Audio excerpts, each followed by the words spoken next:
All right, ladies and gentlemen, welcome to another edition of the Global Reality. I'm your host, Josh Reeves. This is the Monday, December 26th, 2016 edition of the broadcast. Thank you very much for being with us here for another show and another week here. Shows the final week of shows for the year 2016. So we thank you for joining us. We hope you had a happy and Merry Christmas with all of your family or whatever it is. If you don't recognize that, whatever you recognize.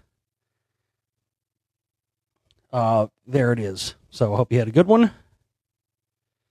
It really is still the holidays, though. You know, I don't believe this whole thing. We're like, oh, it's just one day and it dropped. Nah, no, it's still the holidays till after New Year's. So wherever you are, I hope you're having a good one. This is going to be an all news broadcast here today. I don't have any other topics or subjects or anything, but I've got a lot of news that's been piling up, and I want to burn through all this. And then we'll do some other different types of shows later in the week. We'll have a year in review show, and we'll wrap up and talk about a lot of stuff that happened this year, as well as a whole other slew of topics and other stuff that's come in from you, the listeners, and whatnot out there. My website is theglobalreality.com. That's theglobalreality.com. You can also find my website by going to Google and just type Josh Reeves, and the first website that comes up will be mine. And you can find all of my work there at the site. You can subscribe and become a member so that you can stay current with all the new shows as soon as they are recorded and uploaded there first. And you'll get to hear them before anybody else. So go and subscribe, get yourself a membership. And also hit up the download shop while you're there and check out all the great stuff we've got in our download shop. So much fantastic stuff in there. I think it goes overlooked sometimes, and I don't think I bring it up enough. So right in the middle of the page of my website, it says the Global Reality Shop, and then there's white text that says purchase all Josh Reeves available documentaries, blah blah blah. You click that, and that takes you to the download shop. And I know it sounds silly to have to explain it like that, but literally I get people every day that can't find where the download shop is at my website when it says right in the middle of the page, the Global Reality Shop, right there, boom. And we've got a new package up where you can get The Secret Right Volume 1 and Volume 2, the 2014 remastered editions, and the Spellcasters in DVD quality in one package. It's like a 9 gig file for $20. So you get all three films for $20. That's in the download shop right now, as well as all my other films, The Lost Secrets of Ancient America Volume 1 and 2, and all the rest are in there. We also have audiobooks in there, tons of different packages and audiobooks. We've got a Global Reality 2007 to 2014, like 53-hour, I don't know how long, it's huge, like best of, taken from radio shows that I did between the years of 2007 and 2014, I think, something like that. It's all in there. Our History of Atlantis and the Giants, those are two audiobooks I've done, The Emerald Tablets of Thoth. There's lots of stuff, and definitely go check that out. And we had some people yesterday, a few people, that I guess got Christmas money and bought downloads of movies, so I thought that was awesome. People are going to be having themselves an infogasm there on Christmas, getting into some information, and that's really rad. It's good to see that.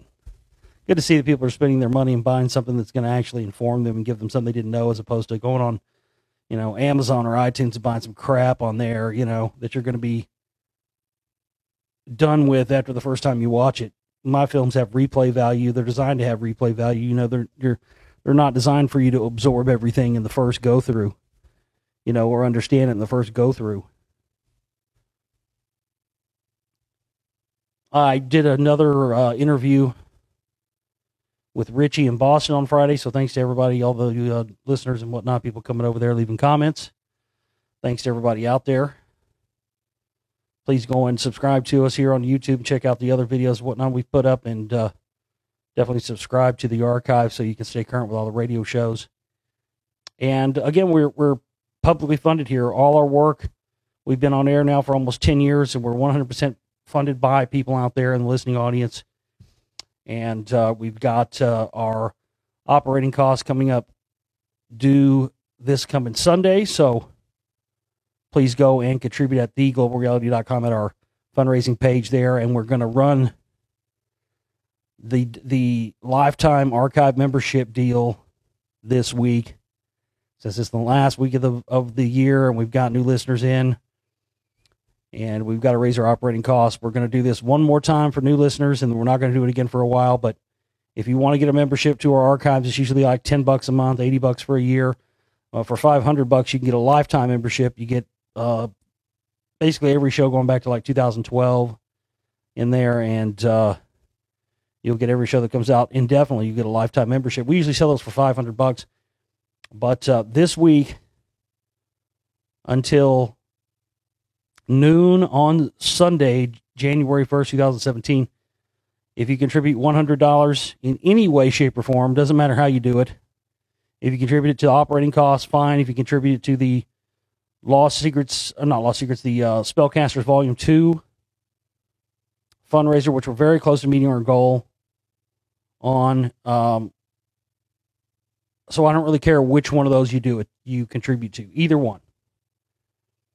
But everybody who contributes $100 to no matter how they contribute to the operating costs, to the film budget, through the donate button, whatever it is, this week you get a lifetime membership. That's a $500 value. You get a lifetime membership in any 4 downloads from the download shop. And then each one of you, that I'm adding this on top of it for people who say, well, I already contributed $100 and I already got downloads and I already got a lifetime membership. Well, for this month only, again, everybody who does contribute $100, even if you already have the lifetime membership or the downloads, if you already have it and you still want to contribute, hey, get it again and I can sign somebody else up. All I have to do is have somebody's email address. If you want to sign somebody up as a gift, because you already contributed $100 another month and you already got the deal, hey, we can do that. We can sign somebody up. You can get 4 different downloads, or you can choose 4 downloads you want to send to somebody, or whatever it may be. And everybody who contributes that $100 will be entered into a drawing for a grand prize worth $500. And it's going to be an awesome prize. I'm not going to reveal what it is until everybody's contributed and we're done and we're ready to have the drawing on the 1st. But we're going to have that as a special sort of end of the year, beginning of the new year prize and whatnot for our work. And we thank you all out there for your continued support of our work. And we've been going here for almost 10 years broadcasting. I've been researching over 20. And we have so much work left to do. And if you haven't seen my film, The Spellcasters, yet, you're spinning your wheels, and you need to go get a download of that right now and watch it. Because if there wasn't, I can tell you this: if there was another document, I'm not just saying it because I made it. It really is the truth, because I watch a lot of stuff. I watch a lot of documentaries. If there was another documentary that came out this year that was more important than that one, I would gladly tell you so. But I have to gladly also tell you that there isn't.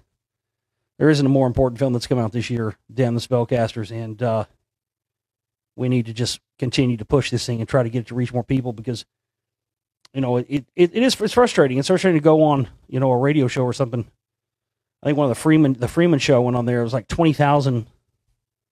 It was like 20,000 people watched that thing in the first week. And I was thinking, wow, 20,000 people view it, then maybe like we could get like 1,000 people out of the 20,000 that would buy downloads. That would be incredible. That would change the whole game for us. We could fund the next 2 movies. And we didn't even get 100. We didn't even get 50. It's frustrating. It is. So just help us, please continue to push the word on the film and get it out there and let people know about it, that it's there. Because as I've talked about, all the stuff and all the work I've done for almost 10 years is now coming true. It's all, I've been proven 100% correct with all the Trump stuff, and what I was telling people about going back to 2007 with the Council for National Policy, and now we see them ensconced in the Trump presidency. Everything I predicted is now coming true, and it's going to continue to go that way. And considering nobody else but me is talking about most of these subjects, it's it's all the more reason we got to continue. So there you go. Let's get into the news. We got a big old stack of it here, so we're going to go through. I'll try to do my best. Man, this is a huge stack. Got to start at the top. Got to get limber for this. It feels like I'm about to go on a long hike or something. Let's see what we got. It's so large, it's taking me a few seconds here to get to the beginning of it. Some of this I'm going to hit quick. Some of the stuff I will want to delve into, so just bear with me here. Finding North America's Lost Medieval City. And I went there. I filmed it for my filmed Lost Secrets of Ancient America Volume 2. Cahokia was bigger than Paris. Then it was completely abandoned. I went there to find out why. Well, you're not going to find out why there. I actually got an email recently from somebody, an archaeologist or something, that's worked on the site with some universities at Cahokia, and he claims inside that big mountain, Monk's Mound, which is just massive. You go on top of it, I mean, you can see St. Louis. I mean, it's insane. He thinks something big is buried inside of there, like a giant skeleton or a skeleton of some mythological beast or something.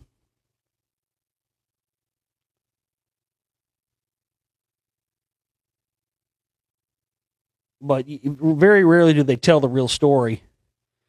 And I was able to, through years, it literally took me 3 or 4 years of piecing together, going through different sources, going through different Native American legends and tales, and finding out this story that's been passed down and is widely talked about and widely held in the traditions of Native Americans, but has been almost completely ignored and just sort of dismissed as fantasy and, well, that couldn't have happened. And that's the stuff about this super weapon that used sound that basically they unleashed it. The whole story is in my film, Lost Secrets of Ancient America, Volume 2. But any of the information you hear or see on Cahokia, you definitely aren't going to hear that if you go there. Doesn't indicate that, but it ties right in with the stuff that I've talked about the Native Americans having, there being these traces that go back to ancient Babylon, Sumeria, and definitely indicate Phoenicians, definitely indicators those people were here, Amorites, the rest of it. And I saw something today. I don't have the news story in front of me. I'll have to cover it on another show, but I saw something today about some sort of emblem or artifact that was just recently found in Canada that appears to be Phoenician or something like that in origin, and it just ties right in with the rest of the information and stuff and the rest of the dots that I've connected on this subject that places these entities here in the far past, and of course even before that, we're talking about what would be considered Atlantean times, and that's absolutely what my work in the Rockwall has shown as well. Hello, Death Star. Russia had a secret Cold War space station equipped with cannons. This had been talked about for years, and everybody just said it was a rumor that during the the heart of the Cold War that Russia had weapons and stuff up there. But it's been talked. People have talked about for years about how space-based weapons have been they're banned. They're banned by a variety of international treaties. But it doesn't mean that countries haven't already had these weapons in orbit for quite some time. The Hughes Satellite Corporation supposedly had these hunter-killer satellites up as early as the 1970s that were supposedly, used to shoot down extraterrestrial craft entering into the Earth's atmosphere. But supposedly the Russians had weapons like this too.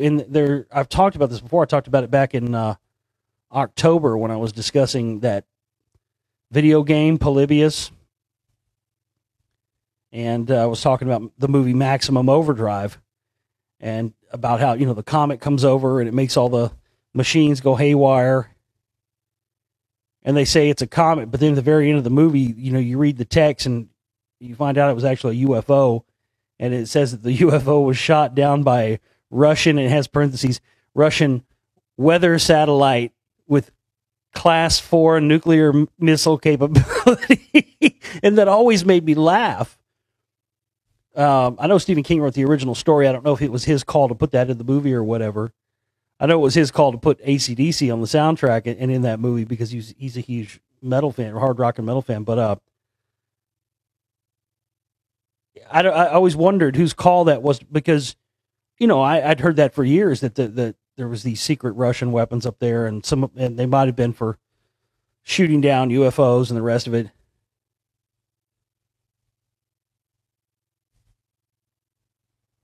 But yeah, apparently now it's coming out that they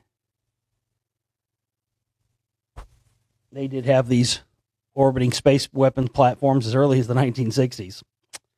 Again, like I always say, I should get this on a T-shirt, put it on Global Reality T-shirts, and sell them one day. Yesterday's conspiracy theory is today's accepted fact, and it's true. I mean, you wouldn't believe the things that I've seen. That, folks, it used to be. I mean, I was shocked. It's so crazy what's just accepted now as normal, that I can remember being called a kook and a conspiracy theorist for GMO food. I mean, now they labeled foods, GMO, and you go to the grocery store and you see food that says no GMO and that on it. It literally used to be people would think you were certifiable. I used to have people tell me I was crazy because I wouldn't eat certain foods that were genetically modified. And people would say you were crazy just for even saying, I'm not saying for saying that they're bad for you. I'm saying for saying that that genetically modified food even existed and was even produced and used, even though it's been produced and used for decades. 5, 6, 7, 8, 9, 10 years ago, man, people thought it was a conspiracy theory and considered it like black helicopters and Men in Black and stuff. No kidding. Bilderberg, I've talked about this many times on shows and interviews. Bilderberger was the same way, and people just don't remember it because a lot of people weren't awake to this stuff then. Chemtrails too. I remember telling people about chemtrails back in like 2001, 2002, and you were a kook. You were an absolute kook. So it's funny how these things change. And again, yesterday's conspiracy theory is today's accepted fact. And I can't tell you, that's just a few. There's many more examples of this. Of stuff that I told people about for years and years and years, got called a kook and a crazy and every other name. And then what pisses me off, this is what pisses me off the most about it. If people would just acknowledge it once it happens, I always have to end up being the one pointing it out, and then they acknowledge it. But I just wish people would acknowledge it up front, and then it wouldn't piss me off as bad. But seriously, I've had to do it with people that I know before, like, like, who called that? Who called that shit? They're like, you did. Well, I don't want to admit it. Of course. Rancher discovers massive Stonehenge in the depths of the Amazon. And again, that's another part of the disinformation and a part of creating this cognitive dissonance that I've talked about so much, where people don't know what to believe. They're just so confused, and there's so much data. They just, and that's part of it, man. You got to fight through it, Feel that sting, big boy? That's pride fucking with you. Got to fight through that shit. I mean, that's, you just got to fight through it, It's tough. But that's one of the things that people can't wrap their minds around, is the fact that, because it's not their fault, it's not nobody's fault, because I was guilty of this at one time too, because it's just the perception that we're sold. It's the perception we're taught in science class or history or whatever it may be.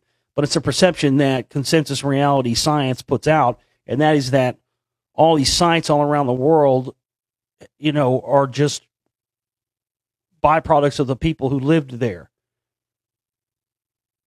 And when you find that all these ancient sites spread across the globe, whether we're talking about the Great Pyramids of Giza, or whether we're talking about Machu Picchu, or whether we're talking about Easter Island or Mohenjo-Daro, or any of these ancient sites spread across the globe, the proof and in the mathematics and in tracing these different locations across the planet are all lined up to each other. They're all aligned with each other. They were built by somebody working from the same blueprint and the same plan. And people can't wrap their minds around this because some of these sites are built over thousands of years.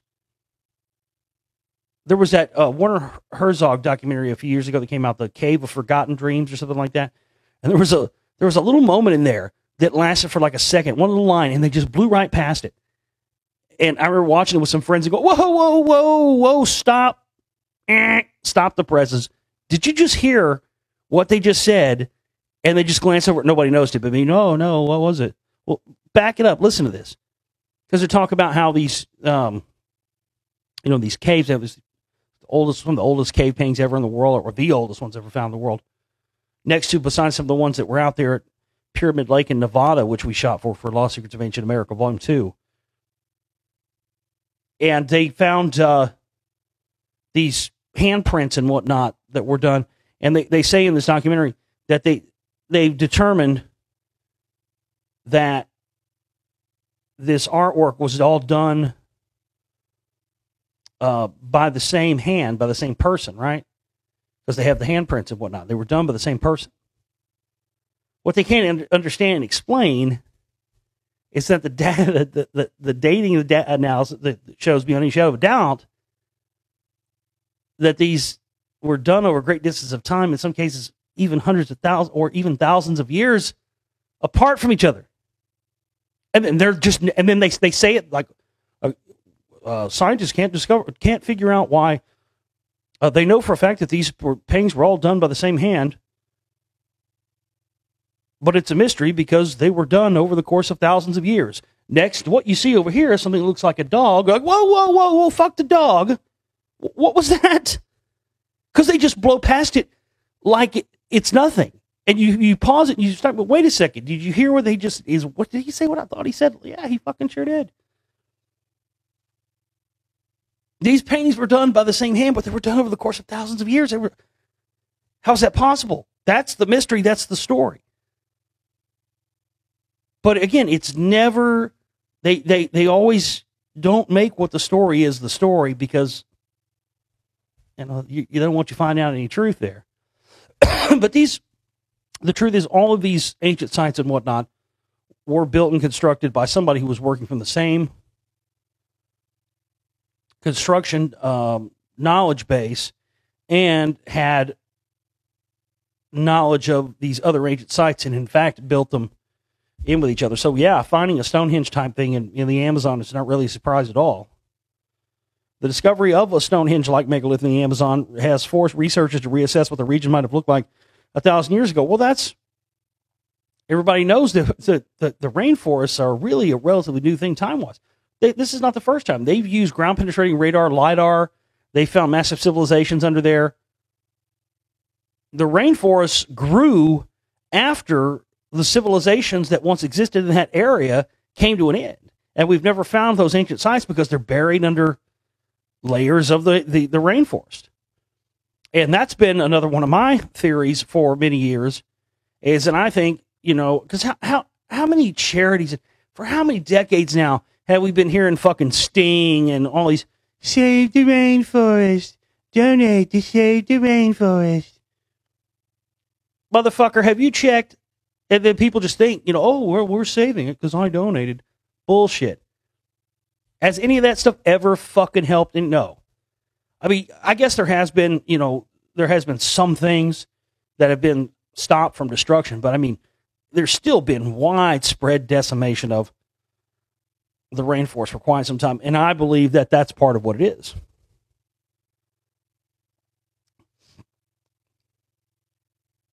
Whether they're looking for, the lost crystal skulls or whatever it may be, there's something they're looking for that existed in the ancient times. And I think that this decimation of the rainforest, which is being just touted as human stupidity. Oh, humans are dumb and we don't protect Mother Nature. Donate $50,000 to our cause to help us save the rainforest.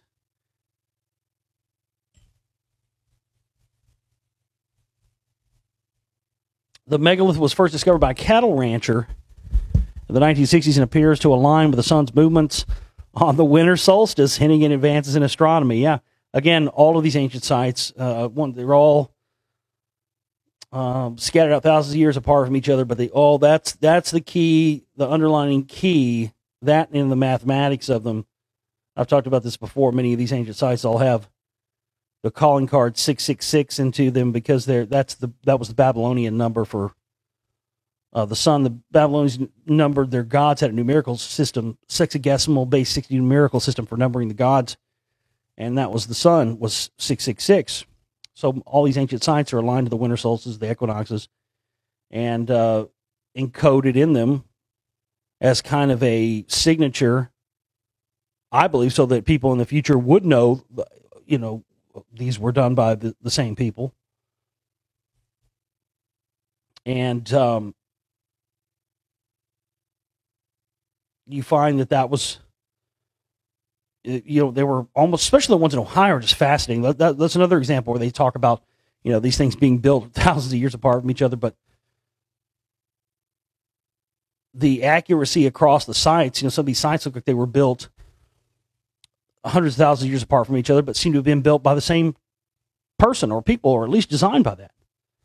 So I think that's where we start getting into the idea that there were people here, because we know if people from other planet, whatever other planet someone came from, the life cycle is going to be different. I think that's what we're dealing with. I think we're dealing with entities that definitely exist on a much lengthier time scale than ours. But then, of course, we also know that some of these, that people in ancient times did live longer, and that the ability to be able to extend the human life is available in our genetic DNA makeup, but it was some point in the distant past switched off. And they absolutely are working on, I've read about this for years. I read about it, it talked about that specifically in some of the Sumerian texts, about the Anunnaki switching off certain things, literally using the terminology like switching off and on. And then, of course, now that DNA and genetic research has made huge breakthroughs, they're talking using the same terminology, switching off cancer, switching off Alzheimer's, the rest of this stuff. And that's where what I've talked about many years, this technological feudalism, and that Zbigniew Brzezinski talked about in his 1969 book, Between Two Ages, how in the future people wouldn't work jobs to acquire wealth and status. They would work jobs to acquire money to buy these life extension technologies that could allow you to extend the human life decades and decades beyond what we normally expect to now, but that only certain people with, rich people essentially, would be able to afford this, and it would cause this new feudalist system where, the haves and the have-nots, the rich people would basically rule over people because they would live for such a longer periods of time. And I do believe we are absolutely moving towards that, and that's what technological feudalism is all about. It's the new feudalist system, but it's enforced now with the new technology of the day. Again, that old statement, same shit, different day. The more things change, the more they stay the same. That about brings us up to date right there. I've talked about Iran and Iran, how that's what we've been told for so many years. Oh, we got to bomb Iran. Iran's the big threat. Iran has is the last untouched vestige in the world of ancient archaeological sites that the global power structure wants its hands on, because there are things in Iran that are going to blow this whole story open, and they want it. Iranian archaeologist uncovers what may be the world's oldest rock etchings. Every time they find the oldest ones, they find even older ones. An Iranian archaeologist has spent years in an almost single-handed quest across the country's hills and desert plains to uncover ancient rock art that could be among the oldest in the world. Now he hopes that renewed ties with the West after years of international isolation could help decipher its mysteries. Despite its rough beauty, it's hard to imagine that the desolate rock-strewn landscape outside the town of Khomeini in central Iran conceals any treasures. But Dr. Mohammad Nassar Farad describes how he scrambles up a hillside and waits eagerly at the top with his walking stick pointing out of the long curled horns of a 4,000-year-old ibex deer scratched into a flat stone. Over the next few hours, he leads us on a journey through valleys and up steep slopes, revealing dozens more images of ancient hunters, tribal dances, deities, and beasts. And these look much like what I've seen across, very almost identical to what I've seen scattered across the American Southwest in my documentation and stuff that I shot in the still unfinished and unreleased third volume of Lost Secrets of Ancient America, which I hope to get funded and finished in 2017. All are thousands of years old, but some of the markings, such as line of cup marks that may have been used in religious ceremonies, could be much older. Dutch enthusiasts who visited the area in Nasa Farid in 2008 dated the cup marks to more than 40,000 years ago, putting them among the oldest rock art in the planet.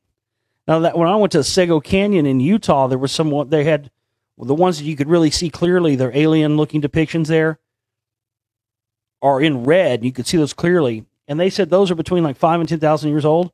There were some behind those and some up that are kind of faded, but you can still see them, and they're like UFOs and different crazy stuff. And those were so old, they won't even speculate on how old they are. They won't even speculate. So, 10,000 plus, but they won't even speculate. So that they're right here. Iran's just like, fuck it. We don't give a fuck who we scare or piss off. Fuck America. They're hiding the truth. Fuck them. We found shit. Yeah, y'all think y'all are hot? Yeah, what'd y'all find over there in Pyramid Lake in Nevada? What was that, 12,000, 13,000? So right around the time of the last flood, fuck y'all. Guess what we got in Iran, motherfuckers? 40,000.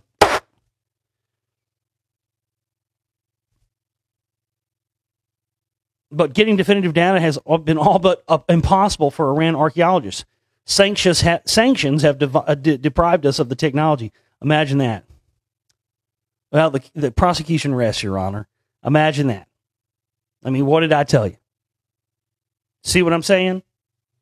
That's all this political mumbo-jumbo and all this horse shit you're told about Iraq and Iran and Afghanistan and Pakistan and all these countries and all this Al-Qaeda and ISIS and all this shit has been concocted and is a cover story because they want to go across the ancient world into these places that have not been touched for thousands of years to wipe away the true history of the past, because they can't have the true history of humankind on this planet ever coming out, or they will never achieve the grand master plan to keep their system and their world control system of a homogenized people that perpetuates itself indefinitely into the future until the end of time with no end in sight. That's the plan. And the real truth of our past coming out is the one thing that can derail that plan. And that's why I put so much emphasis and so much hard work into it. But there it is right there. Imagine that. Oh, well, Iran's a terrorist country or whatever, right? So we're going to put sanctions on them. So guess what that means? They can't even get the proper technology to go in and analyze some of these ancient sites themselves. Of course not. Because they don't. Why do you think the sanctions are there? This is not about, oh, Iran might have a nuclear reactor. Everybody's got a fucking nuclear reactor. That whole fucking thing you've heard about for all these years on the news about Iran getting a nuclear reactor, it's a fucking CIA cover story. It's a front. It's a shill story. It's there to distract you and make you think that's the issue when the real issue is not even getting talked about or reported. That's classic. That's what they're doing. They don't want them to go in and find out what they've got in there and what's sitting in there. Because the fact of the matter is, the people who exist in the land, and this is not a racist thing, or this is absolute fact, the people who exist in Iran now are not the progeny of the original Iranian Aryan people. They're not. They're considered a mongrel race, a mixed race of people that came in later. So much like when we go in America, go out and see these ancient carvings and whatnot across America, and that has nothing to do with us, unless, of course, you're Native American or whatever. Same thing, or these ancient sites and these ancient markets have nothing, absolutely zero to do with anybody. There are no indigenous populations in Iran, no bloodlines of any people living in Iran that have anything to do with these ancient inhabitants that these sites relate to. And the powers that be know that, and this is why they don't want them going in there. There's no, here we have like certain things like tribal protection, certain places that I encountered when I was going out to film for Lost Secrets of Ancient America. I encountered, huge pushback and resistance from Native American groups and tribes when I tried to go on certain places to film and whatnot. They wanted big cash payouts just to go shoot footage, ridiculous stuff.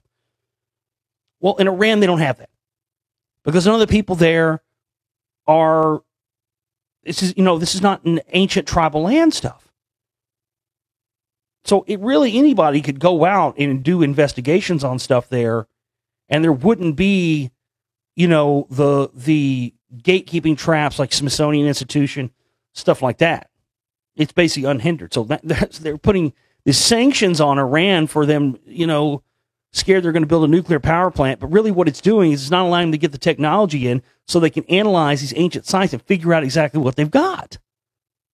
No, they want to wait and bring their own equipment in and analyze it after they, turn them into a glass parking lot, as they've talked about, and whatever it may be. The sanctions imposed by world powers prior to last year's nuclear deal meant Iranian scientists were cut off from their global colleagues, deprived of modern lab equipment and the latest research, and faced severe funding shortages. Added to that was the fact that the rock art has never been a priority in Iran, where pre-Islamic history can be a controversial subject. Right. That's the whole thing. Again, that's exactly what I just said. It has nothing to do with the people that inhabit that land now. So people are very, very touchy about it. And this really, the Behistun inscription is there. I've talked about the Behistun inscription many times on the show through the years. But this is the real key, and it doesn't get talked about enough. Iran is really where a lot of the hidden secrets are at. And, of course, talking about that and saying that, they'll just say, oh, well, you're just a terrorist sympathizer then. I'm a terrorist sympathizer because I said there's fucking ancient sites in Iran. That's the reason why they're doing all this bullshit. Well, no, it didn't have anything to do with that. I'm not going to lie to you. You can give a fuck about the Iranian people. Not gonna lie to you, give a fuck about the Iranian people. But it doesn't change the fact that there are a bunch of people who are going to be systematically murdered and have genocide committed against them for something that's not even, that predates them and has nothing even to do with them or their culture at all. Yeah, I got a big problem with that. Regardless of whether or not I give a fuck about the Iranian people, and I don't, I give a fuck about that. But that's par for the course. It's happened in Iraq, Afghanistan, Pakistan.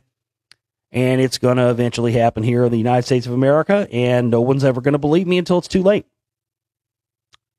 Because the last real vestige of these ancient sites that are going to uncover all this stuff are right here in the United States of America.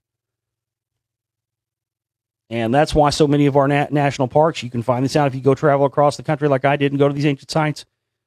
Lots of them are not even controlled and owned by the citizens of this country. Most of the sites, Chaco Canyon, Grand Canyon, all of these sites, UNESCO World Heritage Sites, Mammoth Cave in Kentucky, their jurisdiction is placed under the governing body of the UN. And every single member state has a ownership in that. So, yeah, I mean, our forefathers' tax dollars paid for those national parks to be built, and they just gave them away to other countries. Other countries have more ownership in ancient sites and monuments in this country than the citizens here do. And that's just the precursor. But that the reason they did that, and I've seen them, man, they got the candid square, the kind of turn square symbol, UNESCO and the UN World Heritage designation. That's done across the globe, and it's been done and being systematically done more and more, so that once you start getting widespread depopulation across the country, across the world, they're going to know what places to not to hit. I mean, I can't sugarcoat it. I don't know any other fucking nice way to say it. That's just the truth. That's why they're doing it. They're designating these places so they know what to say once they start wiping everybody out. Can't sugarcoat that.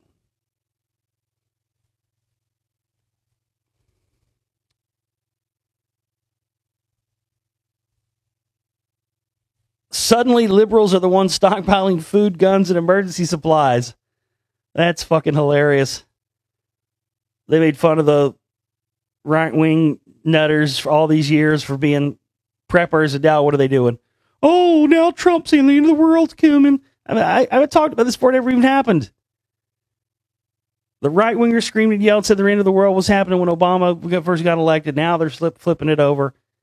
And it's all just a bunch of waste. So these people that make guns and ammo and all, that make all this stuff and sell all this stuff, which are generally the same people who contract with companies like Blackwater and Halliburton and Kellogg Brown and Root to supply stuff during war times. Guess what? Guess who's going to make all the money off that? Them. They love it, man. They love creating the perception of a crisis that causes people to go out and stockpile guns and ammo and the rest of it. And these weapons makers and these guys who make all this survival gear that contract out to FEMA and the Department of Homeland Security and the rest of it sit back and collect billions and just laugh at your fucking stupid asses who put yourself intentionally and willfully on a side of this phony controlled left-right paradigm where one side believes they're right and the other side believes they're right, and both are nothing but a bunch of brainwashed idiots who know nothing about real reality because they're just tunnel vision into the false fake reality they still believe is the truth. And goddamn it, people will fight you tooth and nail to hold on to that fake reality because they're in love with it and they're enamored with it, and the thought of leaving it and not having it anymore, it just makes them go mental.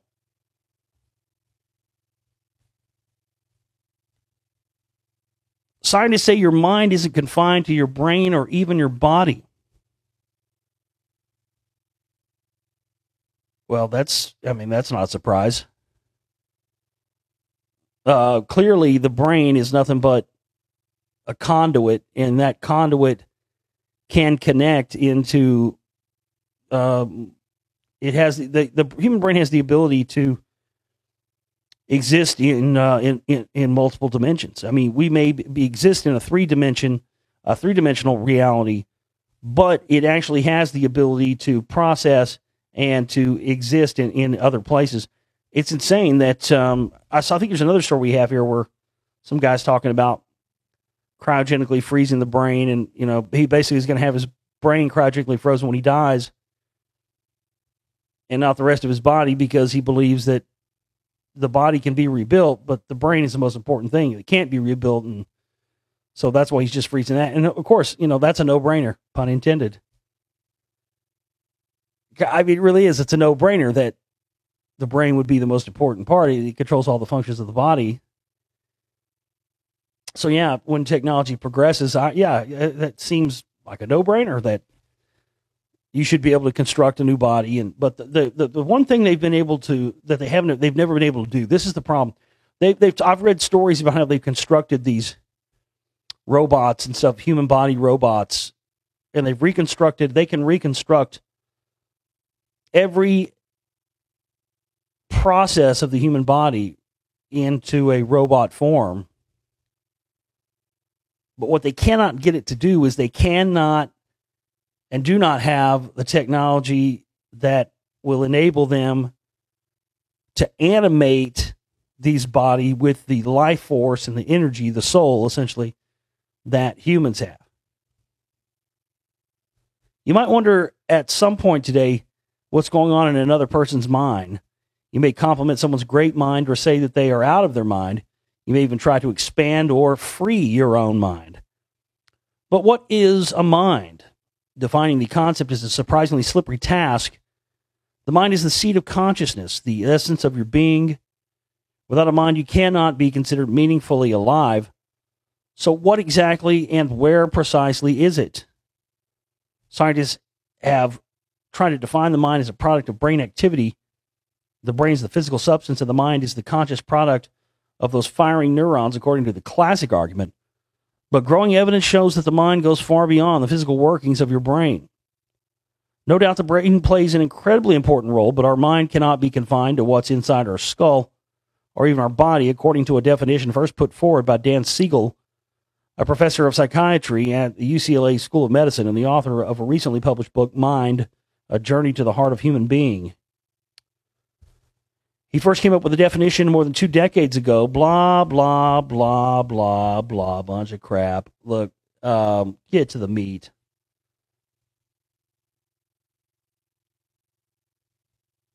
None of this.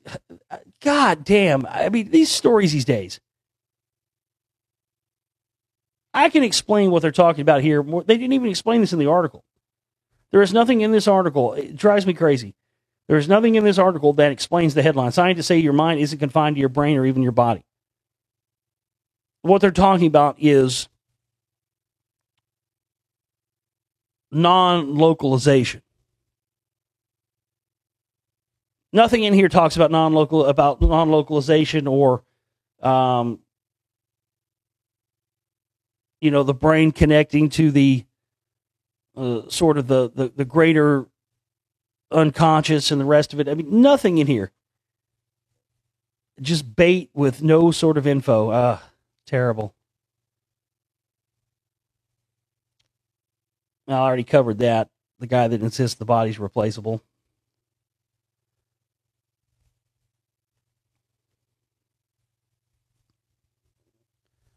This kind of ties in with the article we covered earlier about Russia supposedly having these weapons in the Cold War, that could shoot stuff down. And here's another new article saying that they recently tested something like this. I'm seeing all the indicators, ladies and gentlemen, that the sort of the Project Bluebeam, fake rapture, hologram of, religious deities in the sky and to sell us on one world religion, one world government, and, stage alien invasion and the Wernher von Braun stuff with non-hostile aliens. I'm really starting to see this come to fruition, really starting to come to a head, and I think we're going to see it more than it ever has under the Trump presidency. But supposedly, Russia's just tested some sort of nuclear space weapon. We've got stuff up there. We've got those kinetic energy weapons, the rods of God, those things that go up suborbital. It doesn't have it. Basically, it's like and I've been saying this for some time that I think they're going to they're going to use this for some kind of false flag scenario at some point, because they have these kinetic energy weapons now that they can put in orbit and drop from space. You could drop one of these on a major city from space, from orbit, and it will have the same destructive energy as a 50 kiloton nuclear warhead. But the upshot is no nasty radioactive fallout. You can drop one of these on a major city and have the construction crew in by the next week cleaning stuff out and setting up shop again. This is the game changer for these type of weapons. And these suborbital vehicles and these secret black craft you've been seeing, the X-37B and stuff like that, that's all a part of this. The next level of space warfare that's been hidden from the general public is where the money is being funneled to right now. Huge black budgets for this. You can go look this up. Department of Defense, and they release their budgets every year. And they've got stuff in there that says black budget, and then it'll have numbers fucking blacked out and the rest of it. They don't lie. They have a black budget, folks. It's not a conspiracy theory, for those of you out there that didn't know that. And that's what they're doing, putting tons of money into these black space projects that I think even people who are like myself, who consider themselves to be informed about this stuff, I don't, we really don't, none of us, even myself, really know, I don't think, what's really going on with all this stuff. But the next, and then the next generation of warfare stuff is going to start coming in, the mechanized robots, like you see in Avatar, those are now starting to be built. That's going to be the next level of warfare. And you start to see that the technology is starting to develop to accommodate enemies beyond what you would need to combat just a human threat. That's one of the key things you start to see now with all this technology is that, especially with the stuff you look at DARPA's working on, the stuff they're working on coming out in the next 10, 20 years. It's just, it's insane. It's all coming. It's crazy. It's crazy for me because I've been reading about this stuff for years, and it's wild that I've now reached, when I first started researching the Kennedy assassination and stuff, I was like 15 or 16 years old. Now I'm 40. And the stuff that I, for years, have been reading about, I'm actually gotten to the point where I'm old enough now to see this stuff. It's mind-blowing. It really is. And it's going to continue to get crazy. And that's why there continues to be a need for voices like myself and others out there who are attempting to bring you the real stories behind this stuff. Because as I've talked about many times, even what we believe and what we perceive sometimes to be the true story of something, basically like an alternative media voice or explaining the spin that the mainstream media puts on something, sometimes that's another level of the control. So it's very important. It's going to become very, very vitally important now under a Trump presidency that there are voices like mine out there who are exposing all sides of this and giving it to you straight, because these alternative media people like Alex Jones and others that are now nothing more than basically the pitch men, the front men, and the megaphone voices for the powers that be and the establishment itself are going to be trying to spin everything, and people are going to be confused, and we're moving into vitally important times. So I'll continue to push forward to do my best for you here in 2017, but it's got to be reciprocated, and we got to have your help, folks. So again, please go to my website, theglobalreality.com, make a donation, make a contribution, get yourself an archive membership and some downloads today. We'll see you back here for the next show. I don't know if it'll be tomorrow, might be the day after that. Don't know. We'll see what happens, but we'll see you here next time on the show, folks. You guys have yourselves a great one.